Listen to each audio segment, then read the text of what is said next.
Здравствуйте! В эфире Пятого канала информационная программа «Новости». В студии Татьяна Маннова. Сегодня в выпуске. Сколько жилых домов будет капитально отремонтировано в этом году? Инту посетила гендиректор регионального фонда капремонта.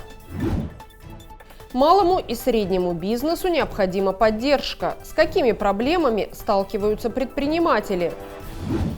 Благодарность за помощь в трудоустройстве. Центр занятости наградил работодателей, которые являются активными партнерами службы. Эрудиция, сообразительность и умение работать сообща. Талантливые школьники сразились в интеллектуальном марафоне. Какие общественные территории Инты будут благоустроены? Члены комиссии, в состав которой входят депутаты и лидеры общественных организаций, руководство города, специалисты жилищно-коммунальной сферы и отделов администрации, на очередном заседании обсудили вопросы, касающиеся реализации программы формирования современной городской среды.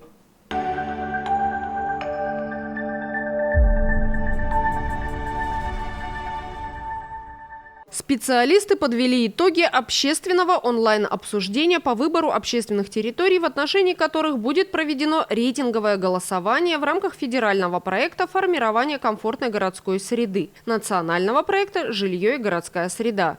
С конца декабря по 27 января 170 жителей Инты выразили свое мнение на портале Госуслуги и выбрали территории для благоустройства.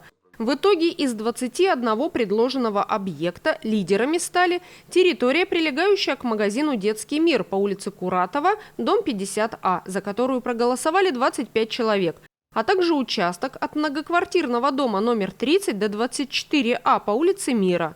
За его благоустройство отдали голоса 22 человека. В ходе заседания комиссии специалистам отдела муниципального имущества городской администрации и УЖКХ поручено внести изменения в существующие дизайн-проекты общественных территорий, отобранных для рейтингового голосования. Всероссийское онлайн-голосование граждан пройдет с 15 марта по 30 апреля на единой федеральной платформе для онлайн-голосования за.городсреда.ру в Республике Коми 11.городсреда.ру.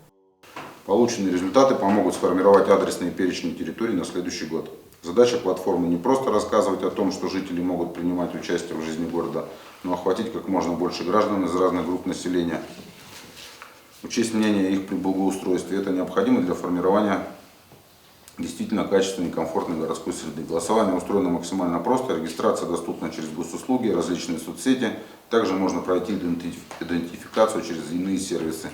Кроме того, проголосовать помогут волонтеры, которые будут информировать граждан о тех проектах, которые выносятся на обсуждение.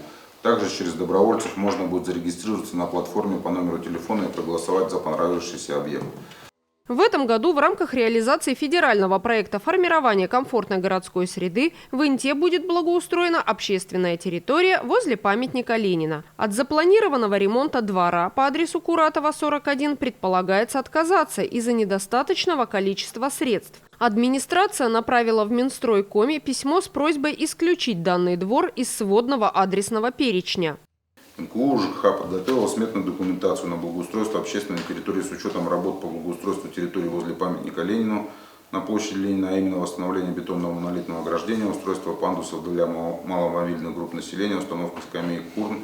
Ориентировочная сметная стоимость составляла 31 миллион 712 тысяч 830 рублей.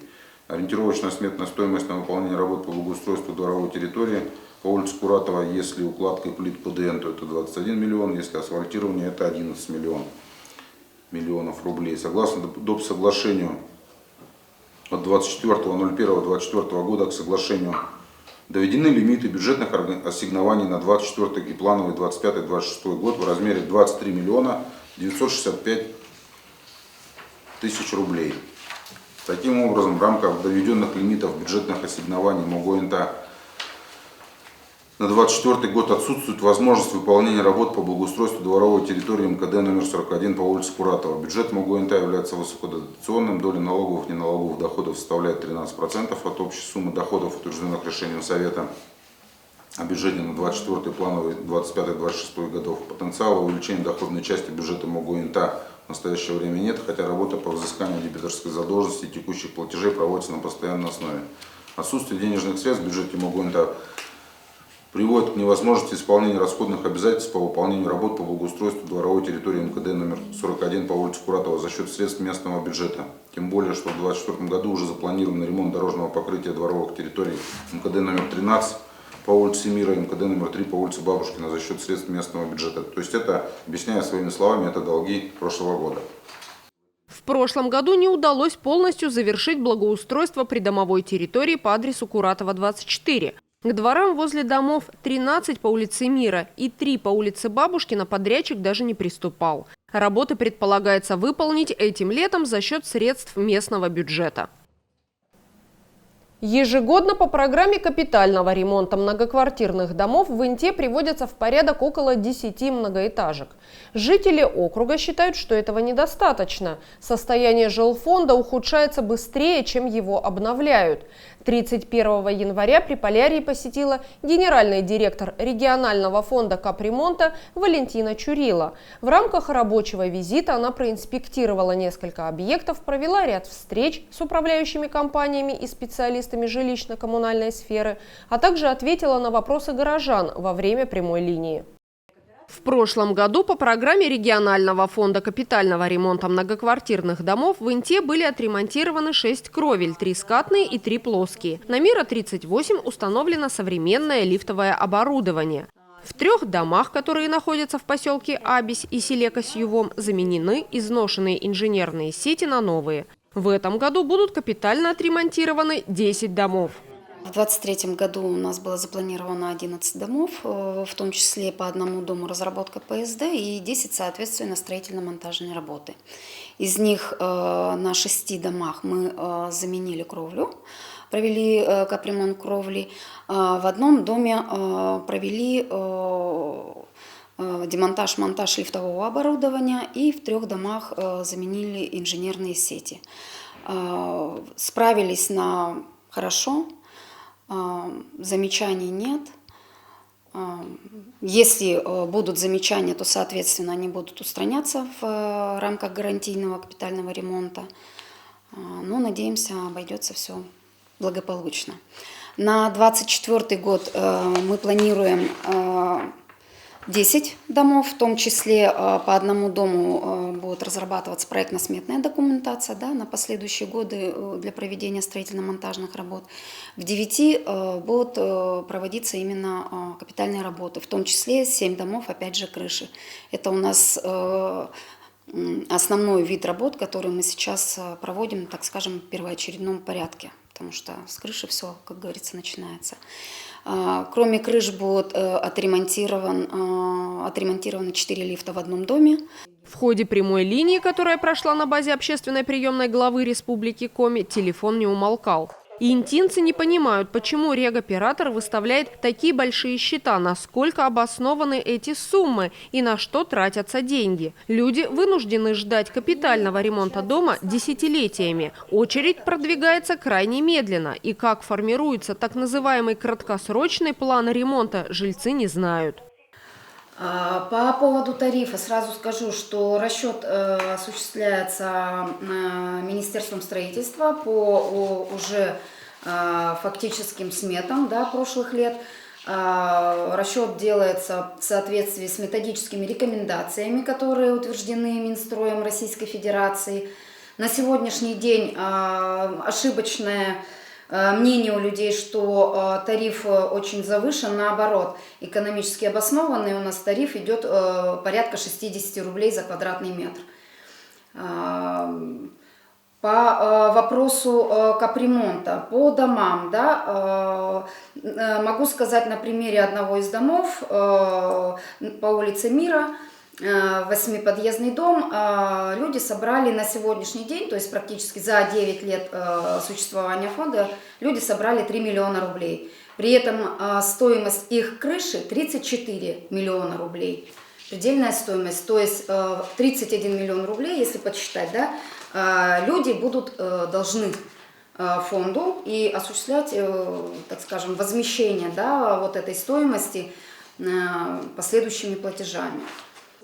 Во время прямой линии генеральный директор регионального фонда капремонта рассказала интинцам о критериях отбора домов для включения их в программу ремонта. Очередность капремонтов зависит от года ввода в эксплуатацию многоквартирного дома, его технического состояния, даты последнего проведения в нем капремонта и собираемости платежей собственников. Если собираемость ниже 75%, то можно считать, что ваш дом отодвинется так скажем, в край очереди.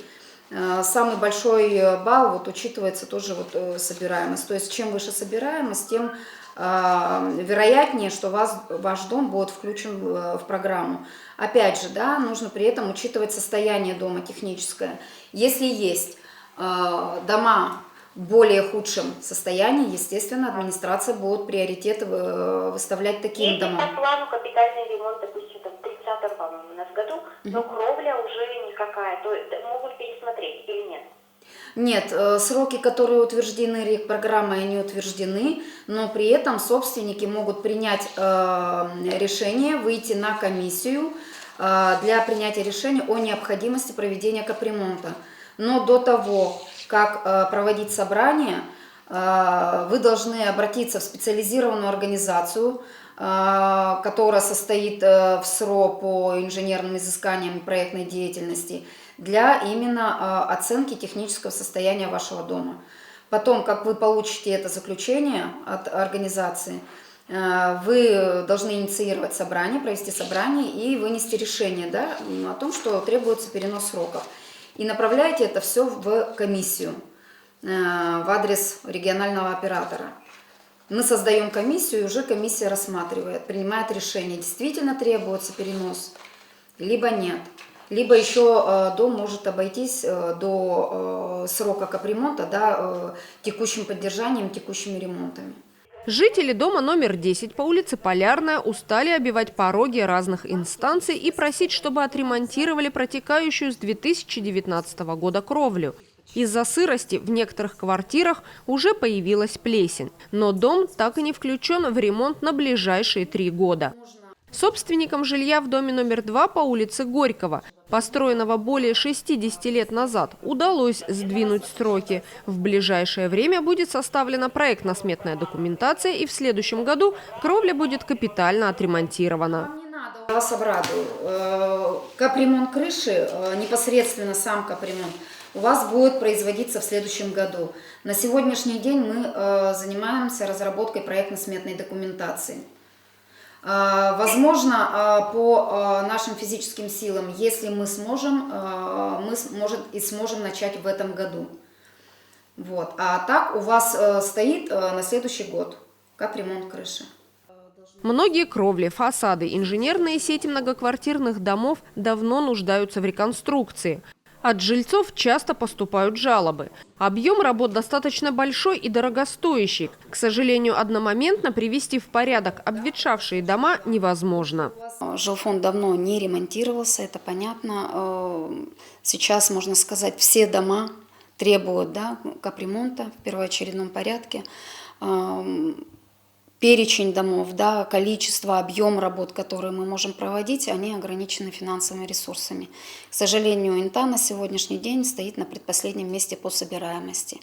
Поэтому все зависит, опять же, от граждан, от собственников, от их платежной дисциплины. Если они будут платить своевременно, в полном объеме, то и количество работ, и количество домов, соответственно, увеличится, и мы можем охватить больший объем и, соответственно, исполнять нашу программу капремонта более интенсивно. На данный момент в Инте уже проводятся капитальные ремонты в многоквартирных домах, запланированные на этот год. На днях были завершены работы по замене лифтов в 4 подъездах 9-этажного дома по адресу Куратова, 70. Ближе к лету подрядные организации приступят к ремонтам кровель, инженерных сетей и фасада.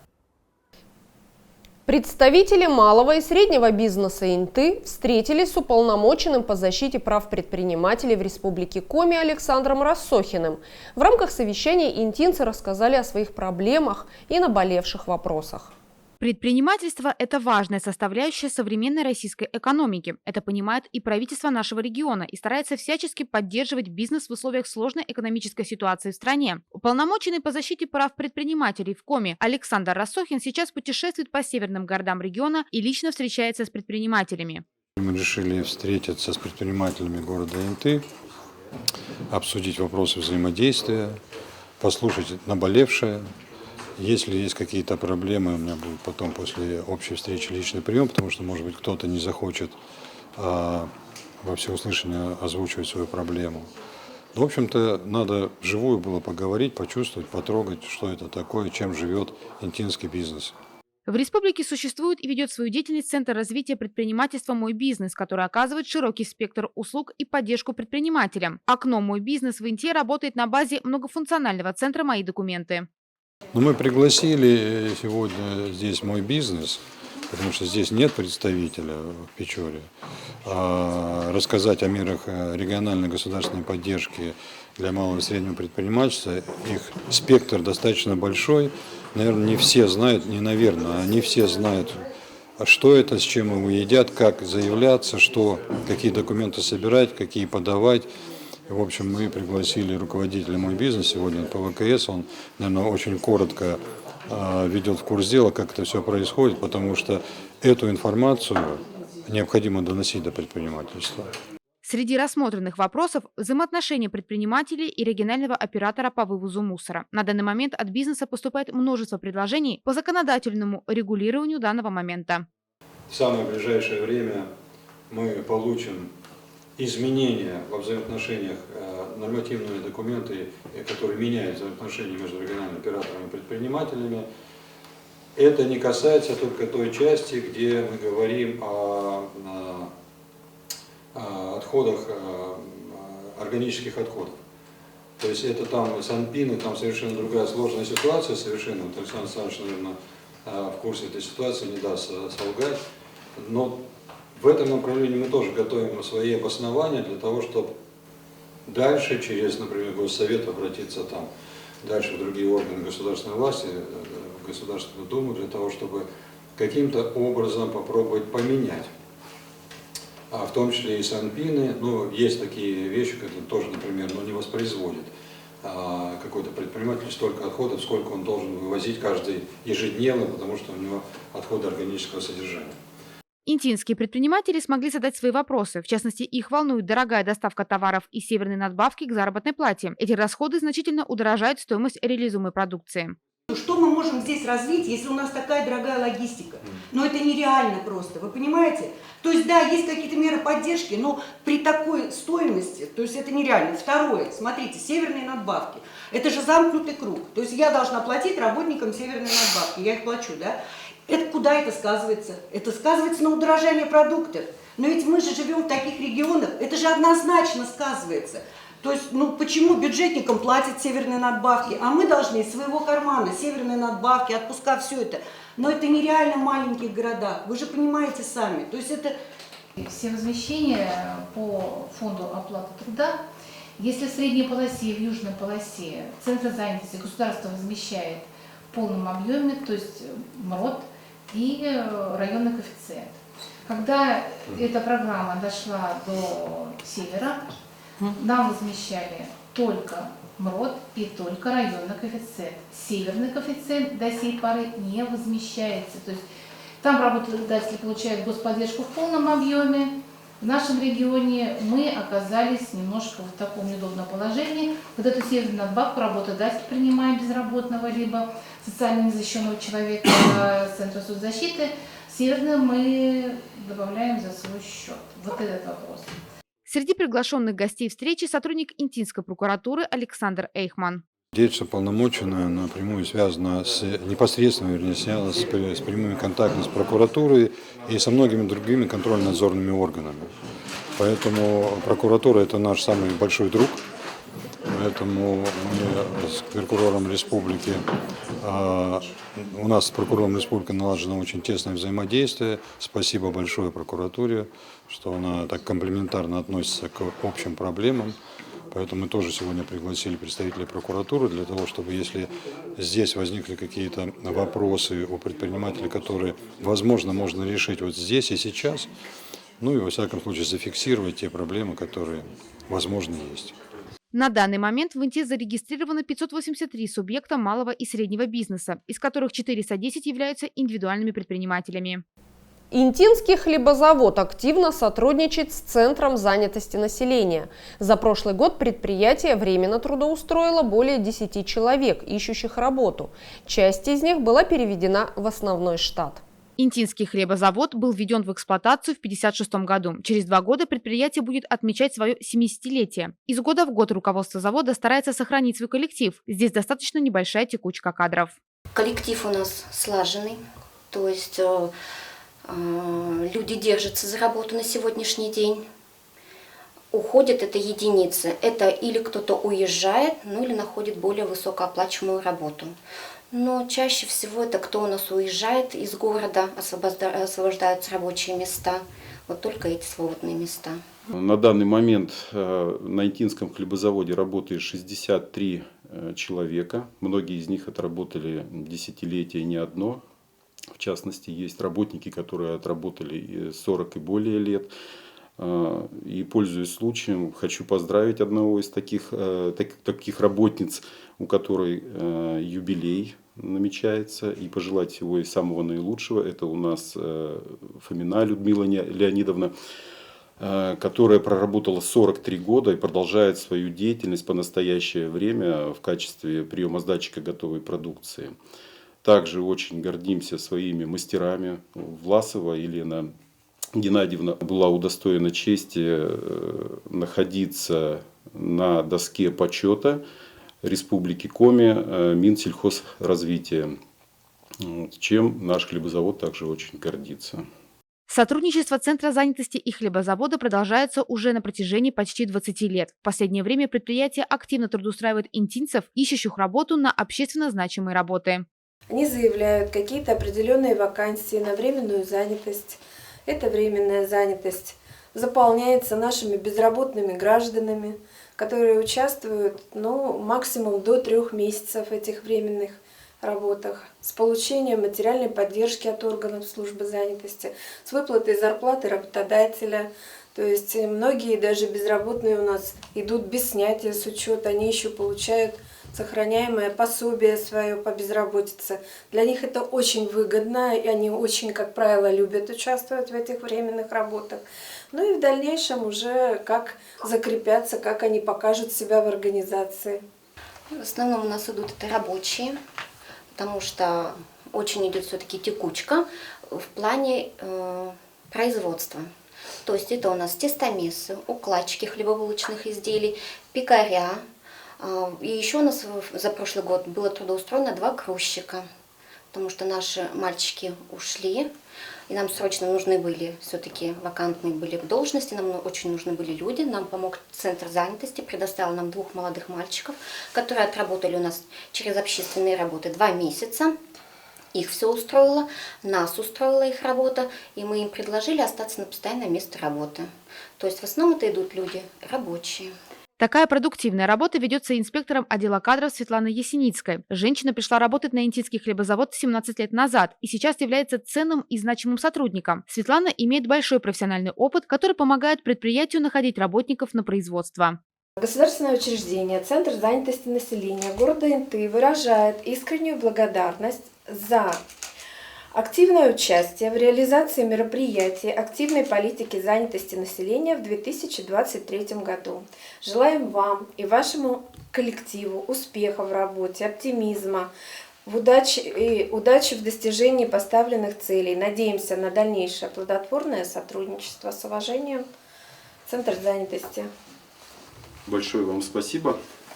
За продуктивную работу и долгое сотрудничество предприятия и его сотрудники были отмечены благодарственным письмом Центра занятости населения. Ежегодно в Инте проводится общегородской интеллектуальный марафон среди учащихся образовательных учреждений. На базе лицея номер 1 школьники демонстрируют свои интеллектуальные способности, творческое мышление и умение работать в команде. В рамках мероприятия выявляются талантливые и одаренные дети, которые могут дойти до финала турнира и сразиться в интеллектуально-дискуссионной игре «Дебаты». В последние дни января в Инте прошел интеллектуальный марафон 2024. Традиционно площадкой этого крупного, полюбившегося старшеклассникам мероприятия стал лицей номер 1, учреждение, организовавшее его 16 лет назад. Мероприятия, которые проводятся у нас для детей, они организуются не только в лицее. У нас в городе уже сформировалась целая система мероприятий для одаренных детей, для спортивных детей, для творческих детей. У нас работает муниципальный ресурсный центр по работе с одаренными детьми, как раз на базе лицея. Но мероприятия проводятся во многих учреждениях. Так, например, для второклассников уже традиционной стала игра «Маленький гений». Третьеклассников каждый год приглашает к себе гимназия 2 на Олимпиаду «Олимп». Четвертые классы встречаются на базе школы номер 5 на замечательную интеллектуальную игру «Хочу все знать». А вот лицей привечает у нас старшеклассников. Осенью прошли 2 замечательные регаты. Регата точных наук, регата экологических наук. И интеллектуальный марафон, мне кажется, это своеобразная вершина такая айсберга. Это уже обобщение практически всего годового опыта работы с одаренными детьми. Интеллектуальный марафон – это серия связанных между собой интеллектуальных игр, благодаря которым школьники могут испытать свои силы. В интеллектуальном марафоне я участвую уже не первый год. Это всегда очень волнительное мероприятие, всегда очень много готовимся, тренируемся. Изучаем новый материал, который может нам помочь. Я считаю, что основополагающая цель интеллектуального марафона и игры «Дебаты» – это научить работать в команде, привить сплоченность коллективу и, наверное, может быть, научить неординарно мыслить. Участие в марафоне приняли 5 команд из школ номер 8 и 10, 2 и 3 гимназии и лицея номер 1. В составе каждой команды 10 мальчишек и девчонок, учащихся с 9 по 11 класс. Все они одаренные и талантливые, участники различных олимпиад. Я принимаю участие в интеллектуальном марафоне первый раз, так как я в 10 классе. Получается, представляю английский язык.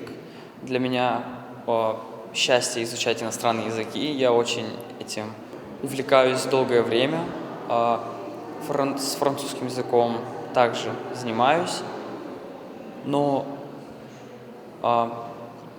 оценивая возможности свои и возможности других школ, могу сказать то, что очень много новой информации. Можно посмотреть, оценить свои силы и узнать побольше людей, которые сильны в той или иной сфере, допустим, наук естественных или социально-гуманитарных, или же физико-математических.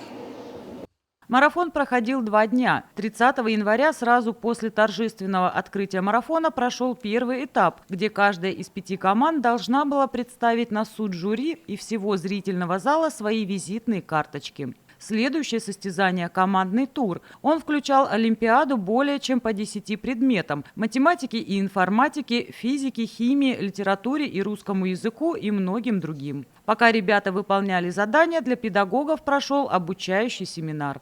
В рамках интеллектуального марафона прошел семинар для педагогов по теме «Вопросы интеллектуального развития обучающихся, современные подходы и практики». Педагоги смогли поделиться своим опытом, обменяться впечатлениями, и я думаю, что это очень полезное мероприятие для всех.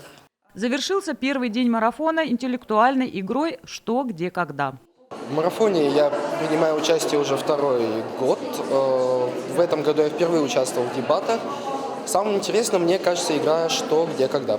Потому что там задаются интересные вопросы, на которых надо придумывать креативные ответы. И, конечно же, работать всей командой и общаться, что развивает навыки коммуникативности у учеников. Поскольку в этом году число команд нечетное, а на дебатах соревнуются попарно, организаторы мероприятия предусмотрели один счастливый билет. Вытянувшая его команда автоматом попала в финал игры. Когда производился жребий между командами и распределялись темы, наша команда вытянула счастливый билет. Мы автоматически попали в финал дебатов.